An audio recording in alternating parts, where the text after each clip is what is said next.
Orature.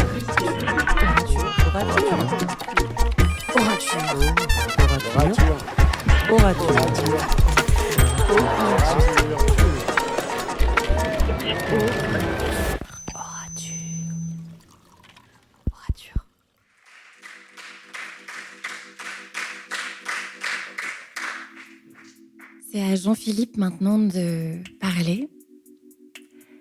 Jean-Philippe est médecin gynécologue, spécialiste de la chirurgie réparatrice, autrement dit spécialiste de ces mots que l'on prononce souvent parcourus par un frisson quand on est une femme. Infibulation, excision. Il est médecin à l'hôpital de Laval. Ce qu'il pousse ce soir à nous raconter son histoire, c'est la foi dans l'humanité, sa confiance profonde dans le dialogue entre les mondes, la force de la rencontre avec l'altérité, au-delà des préjugés. C'est un message d'espoir qu'il m'a livré, qu'il va vous livrer ce soir, un message d'espoir et de curiosité pour aller voir au-delà des apparences, au-delà des a priori et des croyances.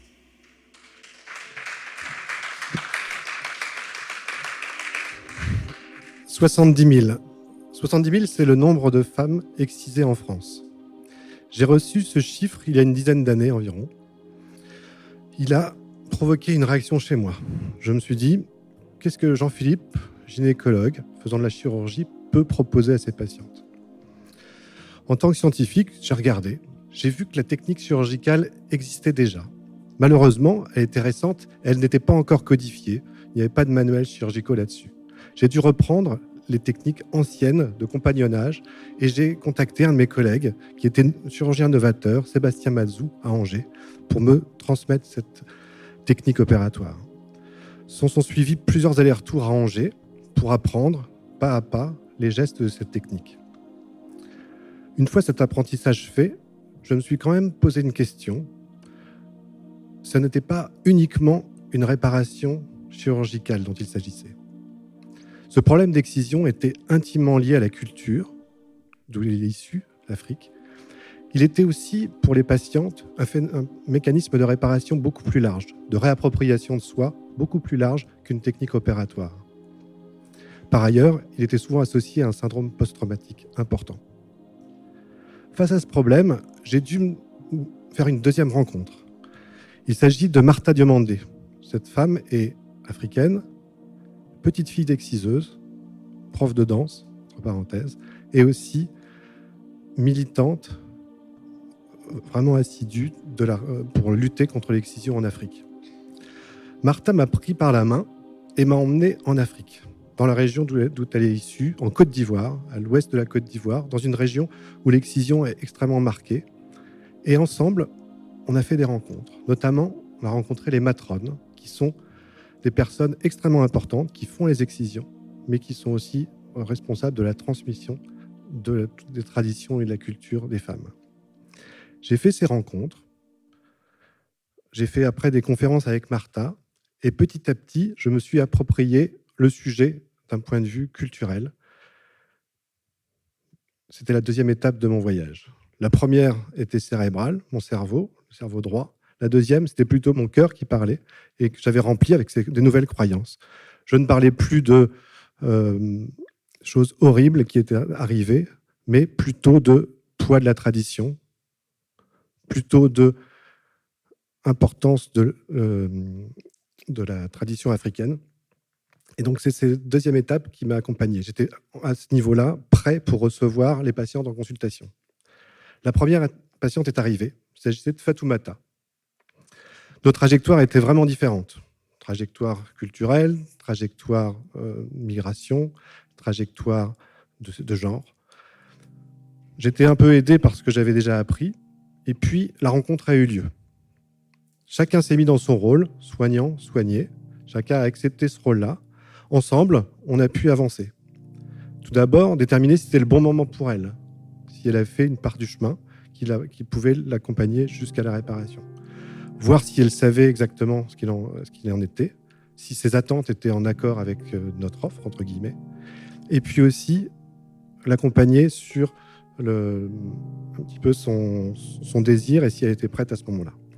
Finalement, après notre travail, après ce travail d'accompagnement, elle était prête. Nous avons arrêté une date opératoire. Nous avons décidé de programmer ça.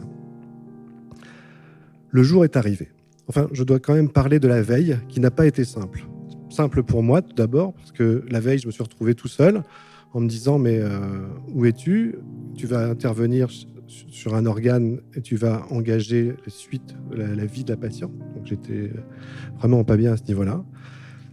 J'imagine que Fatoumata n'a pas été bien aussi la veille parce qu'elle devait se mettre d'équerre avec sa culture, avec sa famille, se poursuivre dans son projet et aussi, et ça elle me l'a dit après, souffrir dans une région qui avait déjà souffert.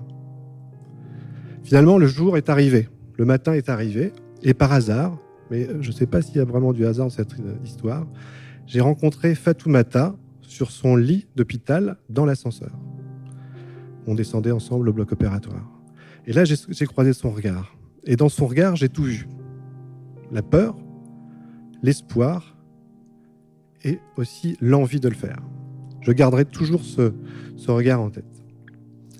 Nous avons été dans la salle d'opération. Et là, j'ai une habitude, c'est je me positionne, je vais toucher le bras de la patiente pour essayer de la rassurer. C'est un environnement qui est assez inhumain et hostile. Et en général, je fais ça. Là, finalement, avec Fatoumata, on s'est serré la main. Et là encore, j'ai senti une grande intensité. Il y avait la tête, il y avait le cœur, et là, c'était le corps qui parlait. J'aurais pu avoir peur de tout ça, de toutes ces sensations qui venaient un peu brutalement, mais curieusement, elles m'ont porté plutôt. Elles m'ont aidé. La lumière des cialétiques s'est allumée. Chacun a joué son rôle. L'intervention a eu lieu.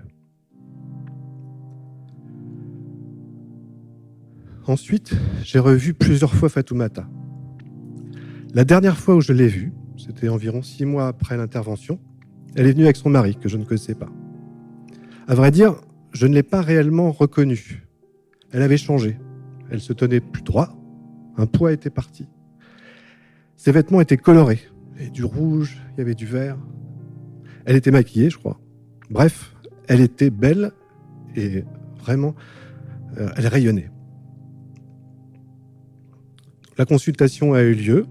Chacun, nous sommes félicités les uns et les autres de cette chirurgie qui s'était bien passée. Et finalement, j'ai réaccompagné le couple dans la couloir. Et si je me rappelle bien, en quittant, nous étions tous les 3 plus droits.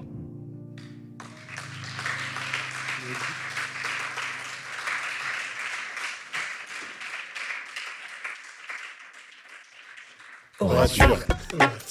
Orature.